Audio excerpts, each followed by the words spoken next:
তবে চরণ ধুলি দেহ মস্তকে আমার। হরে কৃষ্ণ কৃষ্ণ কৃষ্ণ হরে হরে, হরে রাম রাম রাম হরে হরে।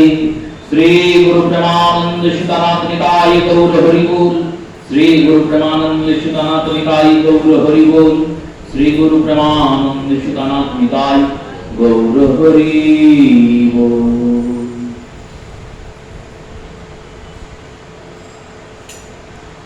नारायणं नमस्कृत्य नरं चैव नरोत्तमं देवीं सरस्वतीं व्यासं ततो जयो मुदीरये।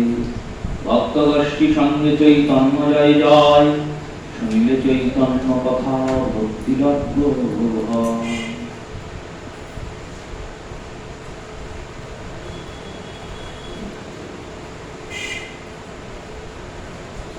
শ্যামে কি সুন্দর বরতি মনোহরেতি, কন্দর্প কোটি ললিতেতি সুনাগরেতি।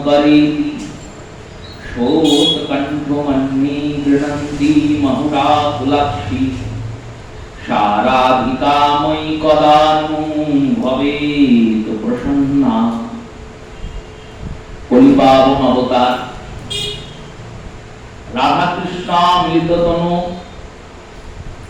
শ্রী শ্রী শ্রীমন মহাপ্রভুর কৃপাধন্যগণ্য প্রবোধানন্দ সরস্বতী শ্রীপাদ বিরচিত শ্রী শ্রী রাধা রসসুধা নিধি নামক যে দিব্য গ্রন্থের আস্বাদন আমরা যুগল অনুকম্পায় করে চলেছি, তার সূচনা করছি। পূর্বদিন এই শ্লোকের আস্বাদনের যত সামান্য প্রচেষ্টা করা হয়েছিল। শ্লোকে শ্রীপাদ বলছেন, যিনি প্রিয়তম শ্রীকৃষ্ণের দর্শনে আকুলাক্ষী হইয়া হে শ্যাম, হে সুন্দর বর, হে মনোহর, হে কন্দর্প কোটি ললিত, হে সুনাগর বলিয়া বারবার বিলাপ করছেন, সেই শ্রী রাধিকা আমার প্রতি কবে প্রসন্ন হইবেন। শ্যাম সুন্দরের ইঙ্গিত নির্দেশে বৃষভানুসুতা কুঞ্জেশ্বরী ব্রজেশ্বরী শ্রীমতী রাধিকা তিনি কুঞ্জের নির্মাণ করেছেন। কুঞ্জের নির্মাণ তো শুধুমাত্র পুষ্প দ্বারা হয়নি, বহু অনুরাগ ও উৎকণ্ঠা ভরে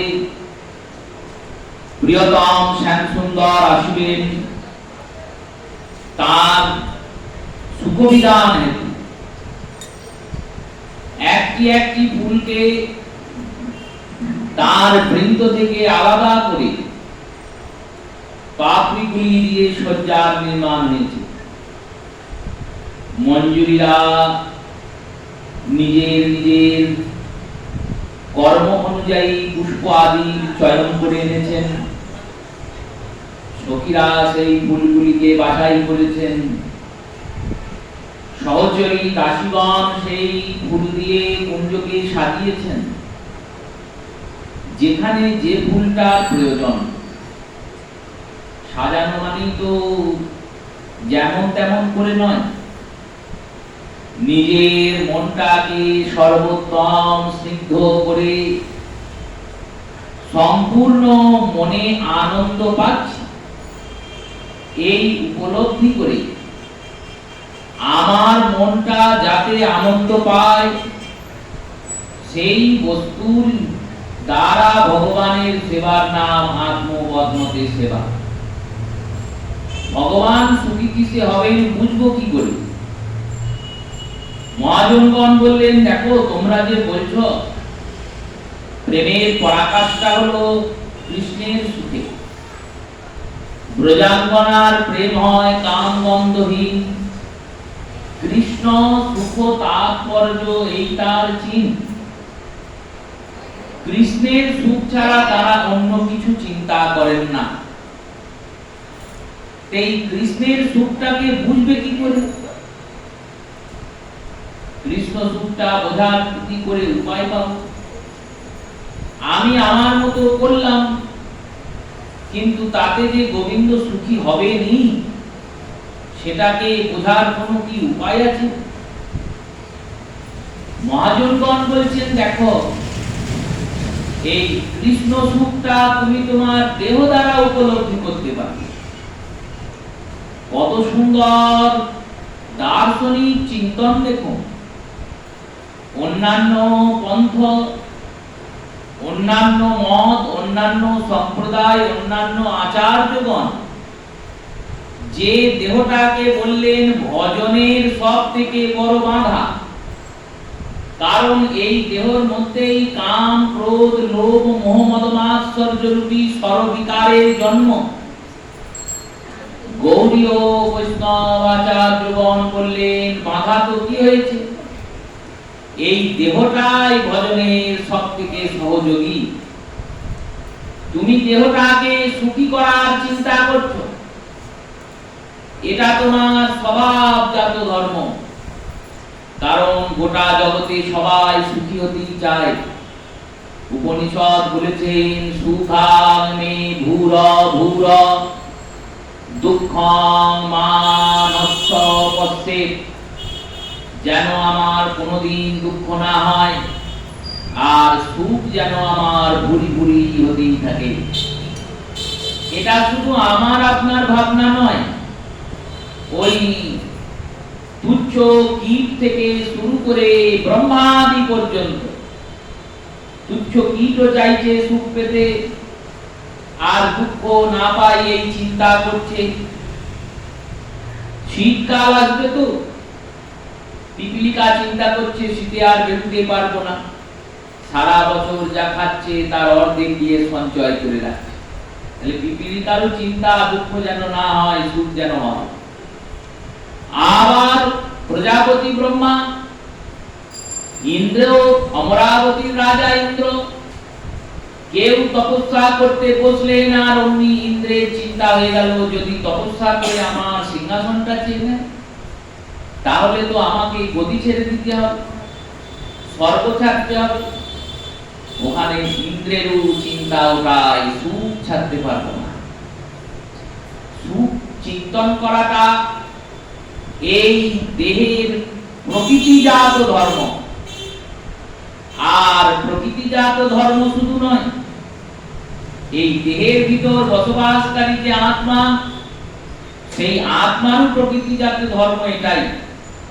কারণ সেও তো সুখময় গোবিন্দের অংশ। আনন্দের অংশ হওয়ার জন্য সে দিনরাত আনন্দকেই খোঁজে।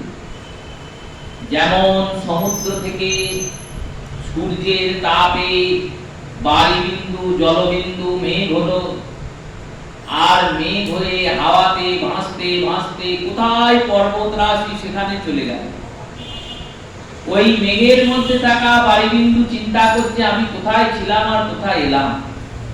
ছিলাম সমুদ্রের মধ্যে, সূর্যের তাপ আমাকে মেঘ করে দিল, জলীয় বাষ্প করলো। এরপর আমি মেঘ হয়ে গেলাম, মেঘ হয়ে হাওয়াতে ভাসতে ভাসতে ভাসতে ভাসতে চলে এলাম হিমালয় পর্বত। কোথায় সমুদ্র, কোথায় হিমালয়। এবার ওই পর্বতে গিয়ে যখন বৃষ্টি হচ্ছে, তখন ওই বারিবিন্দু ঝরে পড়ছে নদীতে।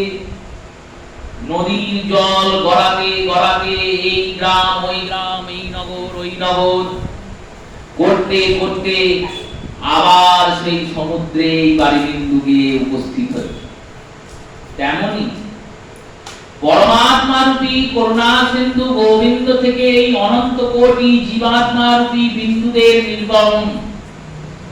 আর জীবাত্মা নির্গমিত হয়ে ওই মায়ার বাতাসে ভাসতে ভাসতে কৃষ্ণ থেকে বহু দূরে চলে গেল। এত দূরে যে কৃষ্ণকে আর মনেই পড়ে না। কৃষ্ণ বলি যেই জীব অনাদি বহির্মুখ, অনাদিকাল থেকে বহির্মুখ হয়ে বসে আছে, ভুলে বসে আছে, ভুলে খেয়ে দিয়েছে। এইবারেই ভাসতে ভাসতে এত দূরে আসার পরেও যখন শাস্ত্র আর সাধুর কৃপা হয়, তখন ওই জীবাত্মা সাধু আর শাস্ত্রের সঙ্গ করতে করতে, হরি কথা শুনতে শুনতে, হরি নাম করতে করতে, এই জীবনে পরজীবনে, জীবনে জীবনে, এ জন্মে পরজন্মে, জন্মে জন্মে কোন না কোন ভাবে গিয়ে ওই সিন্ধুরূপী গোবিন্দকে প্রাপ্তি করবে। এটাই নিয়ম। তাই ওই সিন্ধুর অংশ বলে, যেমন বৃষ্টির মধ্যে জল আছে, সিন্ধুতে জল ছিল তাই তো বৃষ্টিতে জল আছে, মেঘে জল আছে, তেমনি আনন্দের অংশ জীবাত্মা, তাই আনন্দকে খুঁজবেই। শুধুমাত্র মানুষ নয়, সব জীব খুঁজবেই, এটা তার ধর্ম। অন্যান্য আচার্যগণ, শাস্ত্রগণ, মহাজনগণ তারা বললেন দেহটাতে আনন্দ খুঁজতে গেলে দেহ ভোগী হয়ে যাবে, আর এই ভোগী দেহ দ্বারা কৃষ্ণ ভজন হবে না। গৌড়ীয় আচার্যগণ বললেন দেহটাকে ভোগের চিন্তা করব কেন, এই দেহটা দিয়ে আমরা একটা অনুভূতি প্রাপ্তি করব। কি অনুভূতি? এই দেহটা যেটাতে সুখ পাচ্ছে সেটাতে আমার গোবিন্দ সুখ পাবে, এই দেহটা যেটায় কষ্ট পাচ্ছে সেটাতে আমার গোবিন্দ কষ্ট পাবে। এই অনুভূতিটা নিয়ে যদি আমি সেবা করি তাহলে অবশ্যই কৃষ্ণকে সুখী করতে পারবো। যেমন গরমে এই দেহর কষ্ট হচ্ছে, পাখাটা চলছে, হাওয়াটা লাগছে, দেহে আরাম পাচ্ছি, আমি যেমন আরাম পাচ্ছি, আমার দেহ থেকেও গোবিন্দের দেহ আরো কোমল, গোবিন্দেরও পাখা চললে গোবিন্দেরও আরাম হবে। তাই তো চামড় দিয়ে বাতাস করছে, না হলে তো বাতাস করার দরকার ছিল না। শীতকালে ঠান্ডায় যেমন শীত পোশাক পরছি, আমাদের থেকে ভগবানের অঙ্গ আরো কোমল, তাই ভগবানকেও শীত পোশাক পরাতে হবে। ক্ষুধা লাগছে, যেমন ক্ষুধাতে আমাদের শরীর মন কষ্ট হচ্ছে, তেমন ভগবানের তো আরো বেশি ক্ষুধা লাগে, তাই ভগবানের জন্য ভোগের রন্ধন করছে, বিবিধ প্রকার ব্যঞ্জনের নির্মাণ করছে। এইটাই তো সেবা। ব্রজগোপীরা নিজের দেহটা নিয়ে চিন্তন করেন, যেটাতে আমাদের কষ্ট হচ্ছে সেটাই কৃষ্ণের সুখ হবে। তাই যখন পুষ্পের বিছানাটা সাজান তখন মনে মনে ভাবেন ফুল দিয়ে সাজাচ্ছি ঠিকই, কিন্তু ফুলের যে পাপড়িগুলি আছে, পরাগগুলি আছে, সেই পাপড়িগুলি বৃন্তির সঙ্গে, বৃন্তর সঙ্গে, মোটার সঙ্গে যুক্ত তো ফুল। ফুলের পাপড়িটা নয় নরম, মোটাটা তো নরম নয়, মোটাটা শক্ত। এই শক্ত মোটাটা যদি বিছানায় পড়ে থাকে, আর গোবিন্দ যখন শয়ন করবেন তার কোমল অঙ্গ ওই মোটার আঘাতে কত কষ্ট পাবে। তাই একটা একটা করে মোটাগুলোকে কেটে দিচ্ছেন, পাপড়ি দিয়ে দিয়ে ফুলগুলো সাজাচ্ছেন। আবার শুধু সাজাচ্ছেন তা নয়, সাজালেই হয়ে যায়, সাজালেই হয়ে যায়, কিন্তু সেটা নয়নাভিরাম হয় না, দেখতে ভালো লাগে। সাদার পাশে লাল, লালের পাশে হলুদ, এমন করে চাদরের মতো পুষ্পের বিছানাকে নির্মাণ করছেন যেন দেখেই মনটা ভরে যায়। আবার কুঞ্জের যে লটকনগুলো লাগাচ্ছেন, কুঞ্জের দাঁড়ে দাঁড়ে মালাগুলোকে গাঁথছেন, সেই মালাগুলি কেমন করে গাঁথছেন বললো একবারে সব সমান হলে ভালো লাগবে, কিন্তু একটা সমান, তার থেকে আরেকটা আরেকটু ছোট, তার থেকে আরেকটা আরেকটু ছোট, প্রত্যেকটা লটকনের তলায় একটা করে পদ্ম। সেই পদ্মের বাতাস যখন দলিত হচ্ছে, যামিনী জ্যোতিমালিকা মালতী আদি দিয়ে, জুঁই ফুল আদি দিয়ে, বেল ফুল আদি দিয়ে, সুগন্ধ ফুল, সেই ফুলের দুটো কাজ হচ্ছে, এক তো সুন্দরতার বৃদ্ধি করছে, আর দুই যখন বায়ু প্রবাহিত হচ্ছে কুঞ্জের মাঝ দিয়ে, তখন সেই সুন্দর গন্ধটা চারিদিকে প্রবাহিত হচ্ছে। চিন্তা করছেন রসশেখর, রসরাজ, নাগর শিরোমণি তিনি আসবেন কুঞ্জে। তিনি যখন প্রবেশ করবেন তখন একটা সুগন্ধ তার নাসিকায় যেন সবার প্রথমে যায়। এই সুগন্ধটা নাসিকাতে গেলে তার মনটা প্রফুল্লিত হয়ে যায়। দুর্গন্ধে আমাদের মন সংকুচিত হয়ে যায়, সুগন্ধে মন প্রফুল্লিত হয়ে যায়, গন্ধের প্রভাব আছে। আমরা আমাদের ইন্দ্রিয়গুলোকে এমন ব্যস্ত করে ফেলেছি, এইগুলোর উপলব্ধি করারই সময় পাই না। কিন্তু গোপীরা তো কৃষ্ণ ইন্দ্রিয় চিন্তন করেন, কৃষ্ণের চোখে কোনটা ভালো লাগবে। তেমনি কৃষ্ণের নাসিকা, সেই সুন্দর টিকালো টিয়া পাখির ঠোঁটের মতো যে নাসিকার উপর গোরচন তিলক শোভিত হয়, সেই উন্নত উজ্জ্বল শ্যাম বর্ণকারী গোবিন্দের উন্নত নাসিকা, এই নাসিকার দ্বারা একটা তন্মাত্রাকে আমরা গ্রহণ করি, সেই তন্মাত্রার নাম হলো গন্ধ। নাসিকার কাজ কি? দুটি কাজ। একটি হলো নিঃশ্বাস প্রশ্বাস গ্রহণ করে শরীরটাকে বাঁচিয়ে রাখা, আর সুগন্ধ ও দুর্গন্ধকে উপভোগ করা। নাসিকা দ্বারা তো গন্ধের উপভোগ হয়, তাহলে এই গন্ধের উপভোগ নাসিকাতে হবে।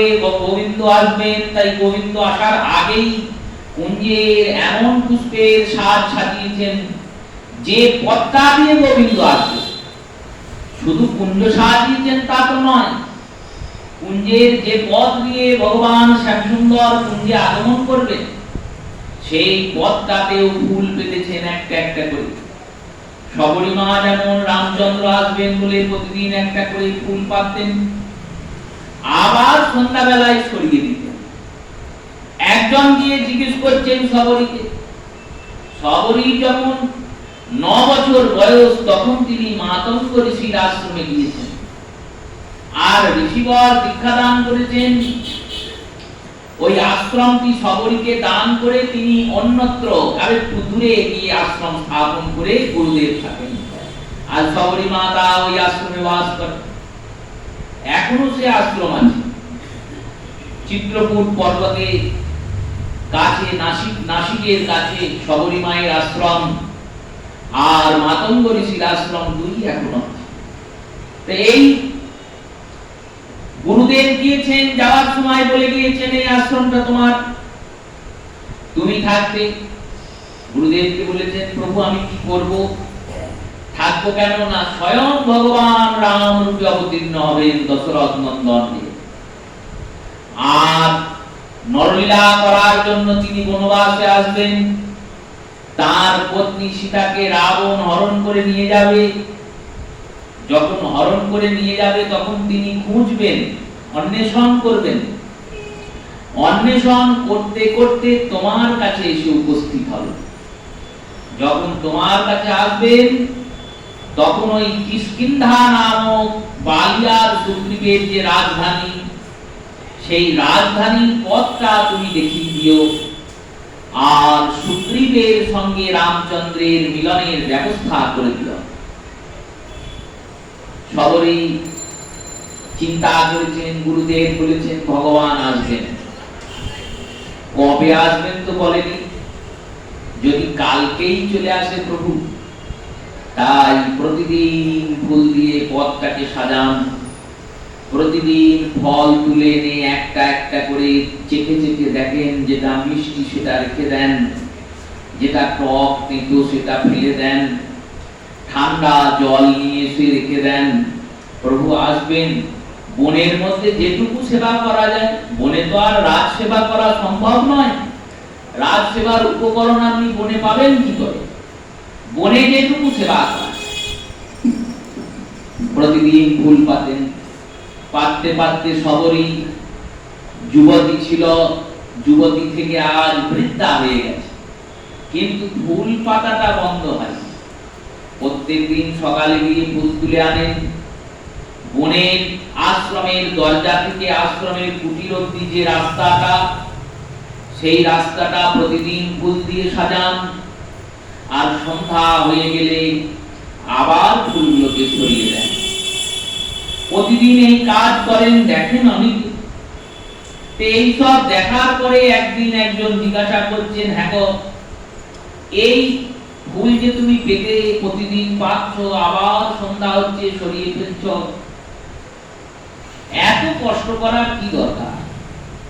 ফুলগুলো রেখে দিলেই হয়। যেদিন ভগবান আসবেন সেদিন ফুল তুলে আনবে, দিয়ে ভগবানকে দান করিয়ে ফুলগুলো পেতে দেবে, ভগবান চলে আসবে, হেঁটে চলে আসবে। সবরই বলছেন, শোনো, ভগবানের ভজনটা অত সহজ নয়। অপেক্ষা করাটা ভক্তের কাজ, কৃপা করাটা তার কাজ। চাতক জানে বৃষ্টি হবে, বৃষ্টির জল চাতক খাবে, হবে জানে, কবে হবে কি জানে? কবে হবে জানে।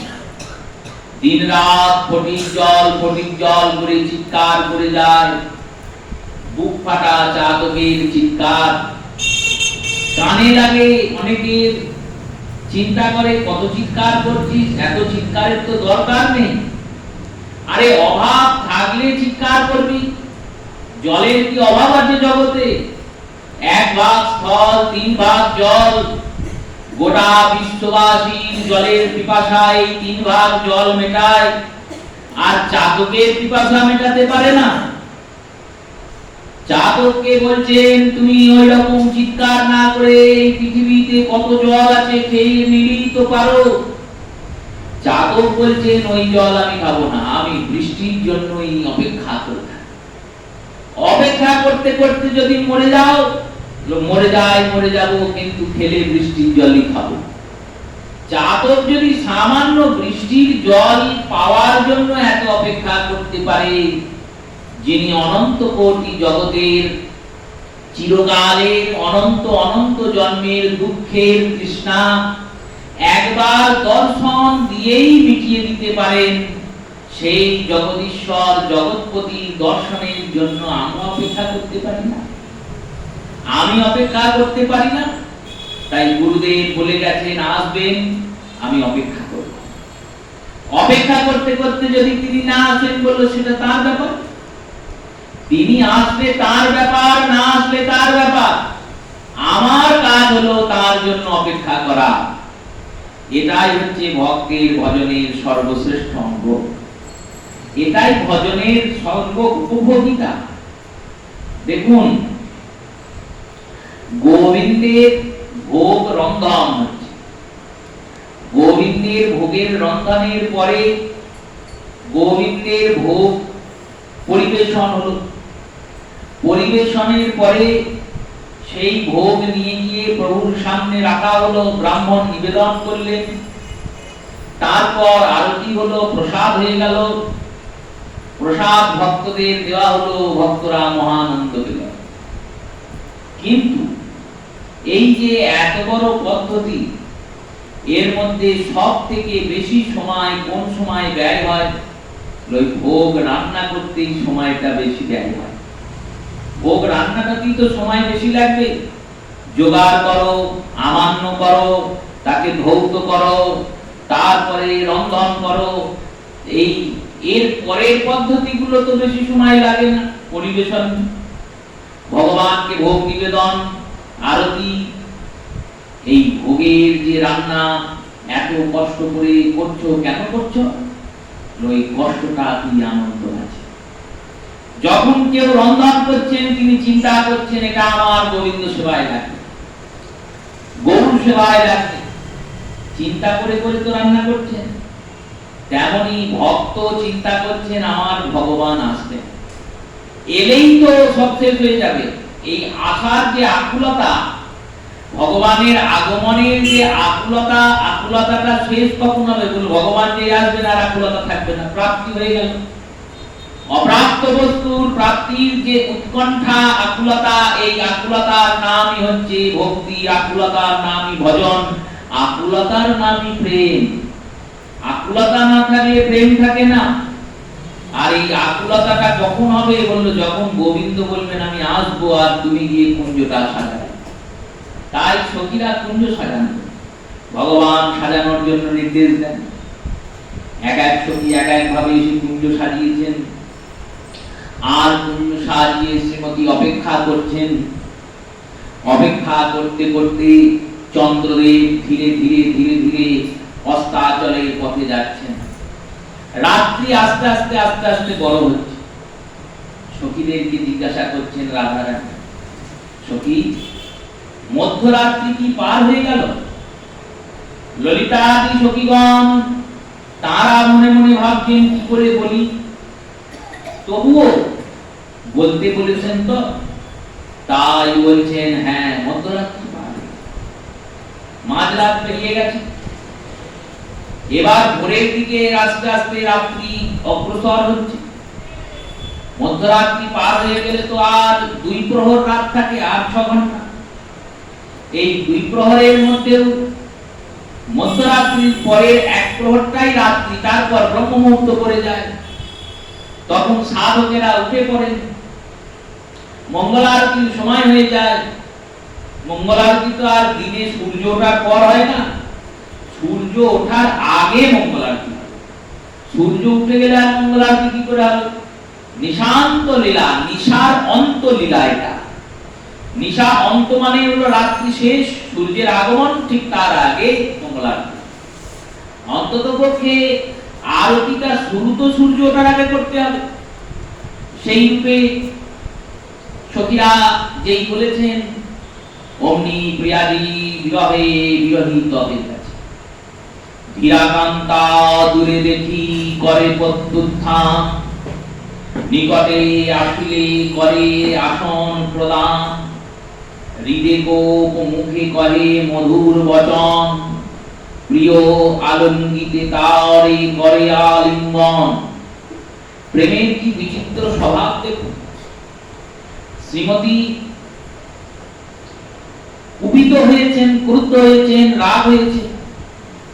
রাগ হওয়াটাই স্বাভাবিক। তিনি কুঞ্জ সাজিয়ে অপেক্ষা করছিলেন, আর এই কুঞ্জ সাজিয়ে অপেক্ষা করতে করতে গোবিন্দ আসেন নাই। তাই রাগটা হওয়াই তো স্বাভাবিক। এই রাগ হয়েছে বলে তিনি ভগবানের নাম ধরে ধরে, কেমন নাম? বিশেষ্য পদবাচক নাম নয়, কারণ বিশেষ্য পদবাচক নাম যদি উচ্চারণ করেন তাহলে ভগবানের নাম উচ্চারণের অপরাধ লেগে। বিশেষ্য পদবাচক নাম মানে কৃষ্ণ, মাধব, গোবিন্দ, দামোদর, এগুলো বিশেষ্য পদবাচক নাম। রাধারানী নাম করছেন, কেমন নাম করছেন? গুণবাচক পদবাচক নাম। ভগবানের গুণ দিয়ে যে নামগুলি বোঝায় সেই নামগুলি বলছে। কিরকম? শ্যামেতি, হে শ্যাম সুন্দর।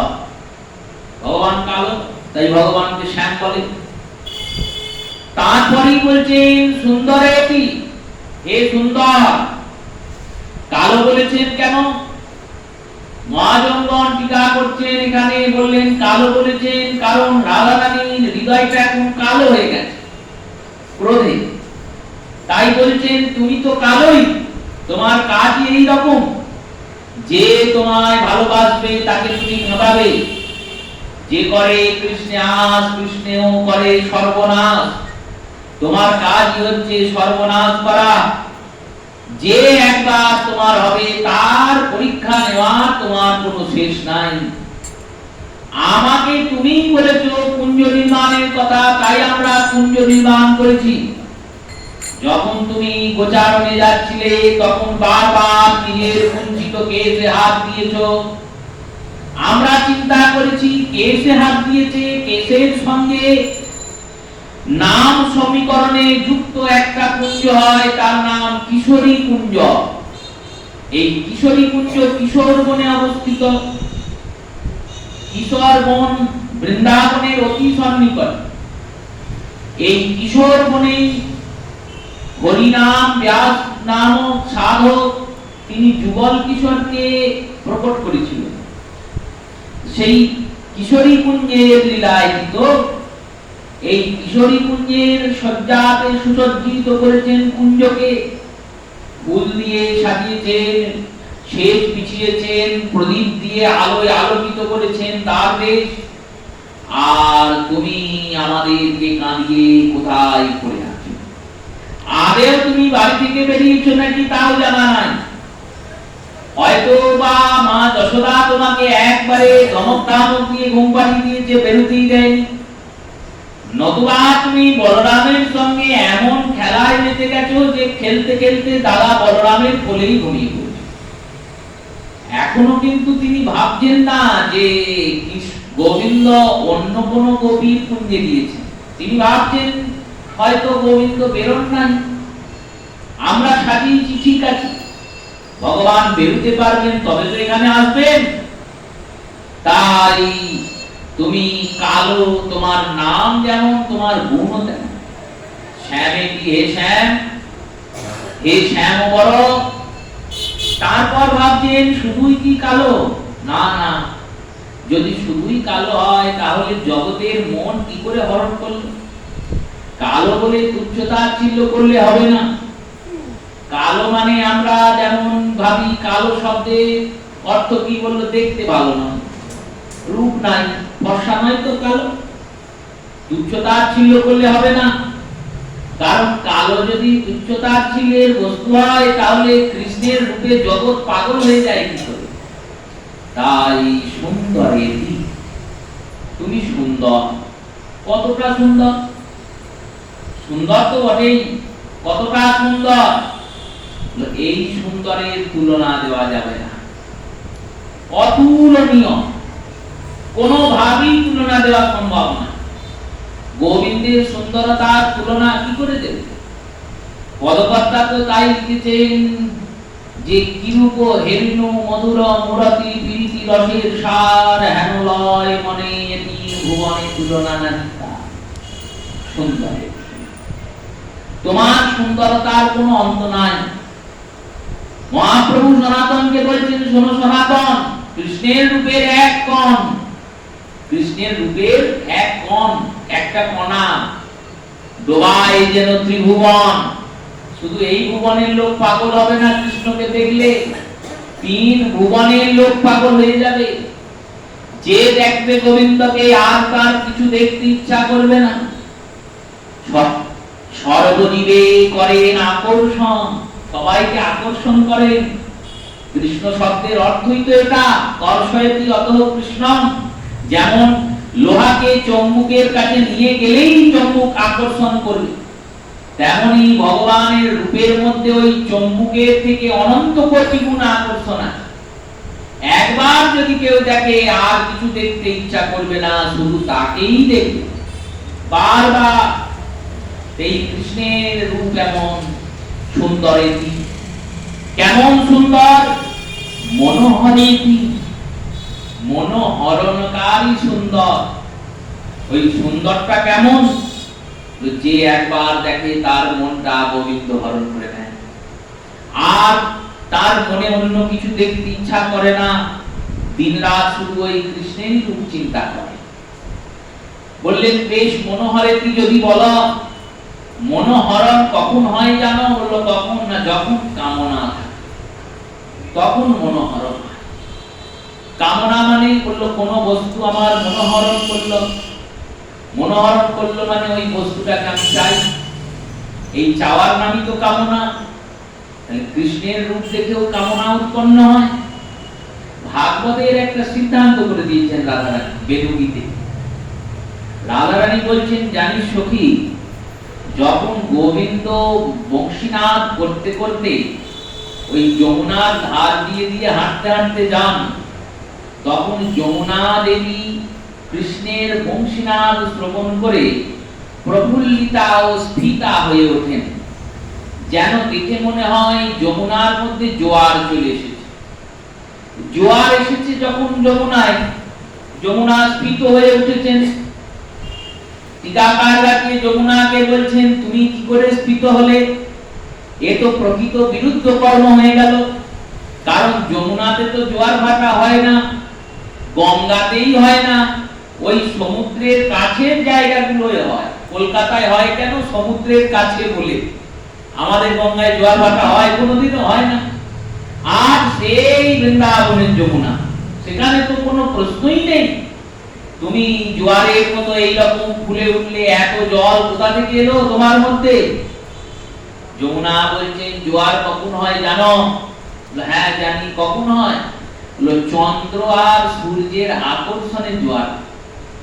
চন্দ্র পূর্ণিমার দিন, পূর্ণিমায় যেমন চন্দ্র পূর্ণ চন্দ্র হয়, তো এই পূর্ণিমায় কি হয়? বলো জোয়ারটা জোর হয়, কারণ চন্দ্র পৃথিবীকে খুব আকর্ষণ করে।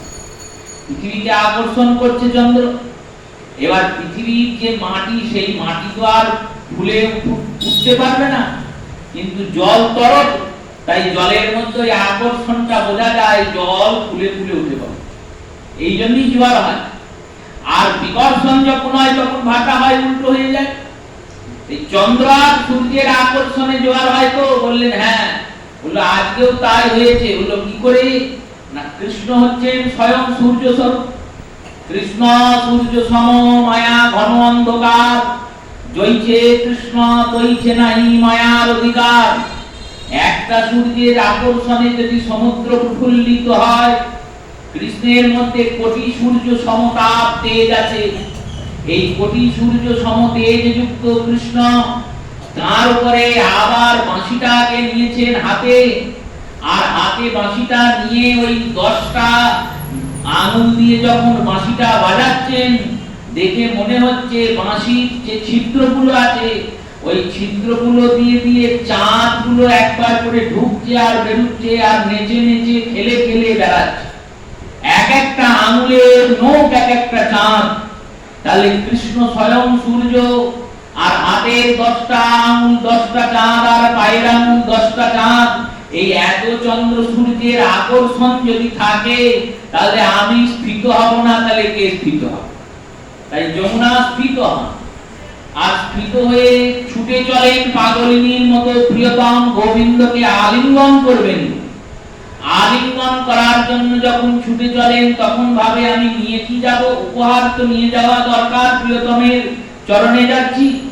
তাই নিজের মধ্যে থাকা পদ্মগুলিকে নিয়ে যমুনা ছুটে চলেন, আর ছুটে চলেন ভগবানের বক্ষে গিয়ে পড়বেন, আর বক্ষে পড়ে কৃষ্ণ আলিঙ্গন করবেন। কিন্তু গোবিন্দের মুখটা যেই দেখেন, অমনি যমুনার মধ্যে থাকা সেই কাম ভাব তিরোভূত হয়ে যায়। যমুনা চিন্তা করেন, এনাকে আলিঙ্গন করে লাভ নাই, এনার চরণের বন্দনা করে অধিক আনন্দ পাওয়া যাবে। তাই তিনি ঝরে ঝরে কৃষ্ণের চরণে ঝরে পড়েন। তাই ভগবানের যে রূপ, সেই রূপ কামনা উৎপন্ন করে না, কি করে? কামনাকে নাশ করে দেয়, ভক্তিকে জাগিয়ে দেয়। এই রূপটা এমন যে কামনা জাগবে না। যদি যাকে কৃষ্ণকে পাওয়ার কামনা হলো, ওটাই ভক্তি, আলাদা করে ভক্তির দরকার নেই। কৃষ্ণকে পাবো এই ভাবটা যদি একবার হৃদয়ে জাগে, আমি গৌরকে পাবো, আমি গোবিন্দকে পাবো, এই ভাবটুকু জাগলেই জানবেন ভক্তি হয়ে গেল। নতুন করে আর ভক্তির দরকারই পড়বে না। তাই রাধারানী বলছেন, ইনি মনোহরণকারী। হে মনোহর, মনোহরণকারী কেমন? না, কন্দর্প কোটি ললিত। কোটি কন্দর্প যদি এসে দাঁড়ায়, কন্দর্প মানে কাম, একজন কামদেব নয়, কোটি ব্রহ্মাণ্ডের কোটি কাম যদি এসে দাঁড়ায়, আর একদিকে গোবিন্দ দাঁড়ায়, কামদেব রাজ রূপবান হয়ে এসে দাঁড়িয়েছেন, আর একদিকে ভগবান শ্যাম সুন্দর দাঁড়িয়েছেন। আর দাঁড়ানোর পর ত্রিভঙ্গ হয়ে একটু বাঁশি ধরে যেই দাঁড়িয়েছেন, অমনি কোটি কন্দর্প মূর্ছিত হয়ে যায়। একবারে 1 কোটি কামদেব সঙ্গে সঙ্গে সারিবদ্ধভাবে অজ্ঞান হয়ে যাবে। তারা এটাই চিন্তা করে পায় না, আমরা রূপবান ঠিকই, কিন্তু এই রূপ তো আমাদেরও নাই। এই এত সুন্দর রূপ, এত মনোহরকারী, কোটি কন্দর্পেতি সুনাগরেতি। আরেকটি গুণ আছে এর মধ্যে, জানিস সখী? বললেন কি গুণ? ইনি সুনাগর। নাগর অর্থে নায়ক, শুধু নায়ক নয়, সুনাগর মানে সুন্দর নায়ক। ইনি জানেন কি করে রমণীদের মন মোহন করতে হয়, কি করে রমণীদের বশীভূত করতে হয়, কি করে ভক্তদের কৃপা করতে হয়। এই নাগর বলছেন, আর চিন্তা করছেন নাগর তো নায়ক। নায়ক যখন, তখন নায়িকা ডাকলি যেতে হবে।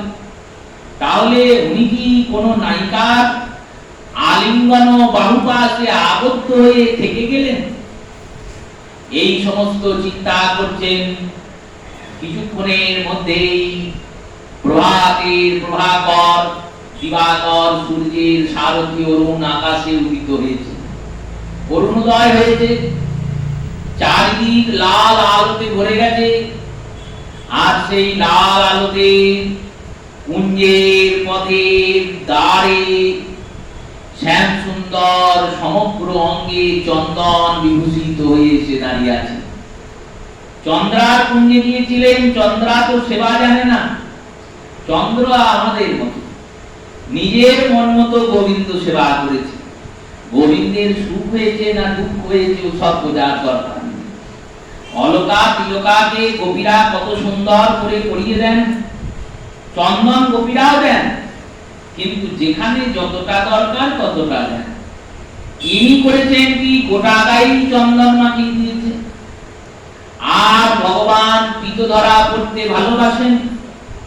ভগবানের ওই পিত ধরাটা খুলে নীল রঙের শাড়ি পরিয়ে দিয়েছে।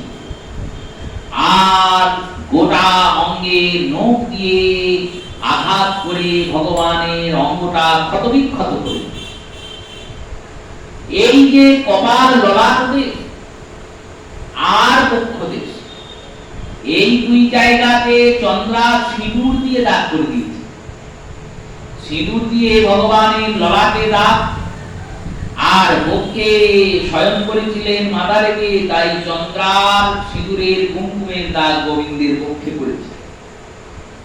একবারে চিহ্নিত করে দিয়েছেন ইনি আমার কাছেই ছিলেন না। কেন? যাতে রাধারানীর ক্রোধ বেশি হয়। রাধারানীর কাছ থেকে এক রাতের জন্য নিয়েছেন গোবিন্দকে টেনে, তার উপরে আবার চিন্তা করেছেন এমন করে সাজিয়ে দেবো গেলেই যেন দেখলেই তেলে বেগুনে জ্বলে যায়। এইরকম করে গোবিন্দকে দাঁড় করিয়ে আছে। গোবিন্দ প্রবেশ করবেন কুঞ্জে, দেখলেন কুঞ্জের দরজাতে একটা ফুলের মালা পড়ে আছে, গাঁথা মালা। এসেছিলেন গোপীরা গোবিন্দকে পরাবেন বলে। রাধারানী ওই মালাটাকে নয়নের জলে বারবার ভিজিয়ে রেখেছেন যাতে ফুলটা শুকিয়ে না যায়। আর এই করতে করতে যখন রাত্রি পার হয়েছে তখন শ্রীমতী চিন্তা করেছেন মালাকে যে তুই যেমন কৃষ্ণ সেবায় লাগলি না, আমারও মনে হয় কৃষ্ণ সেবা হলো না। কৃষ্ণ সেবা হলো না বলে মালাকে ছুঁড়ে ফেলে দিয়েছেন। কুঞ্জের দরজায় মালা পড়ে আছে, সেই মালাটিকে গোবিন্দ তুলেছেন। তুলে ভাবছেন মালার যা দশা হয়েছে আমারও একই দশা হবে। মালাকে বলছেন মালা, আজ তোমার যা দশা হয়েছে আমার দশাও তাই হবে। এই ভেবে গোবিন্দ প্রবেশ করছেন কুঞ্জে। গোবিন্দের কৃপা হলে, শ্রীমতীর কৃপা হলে আমরা এর পরের অংশ আগামী দিন আস্বাদন করব। শ্রী গুরু প্রেমানন্দ সীতানন্দিতায় গৌর হরি বল।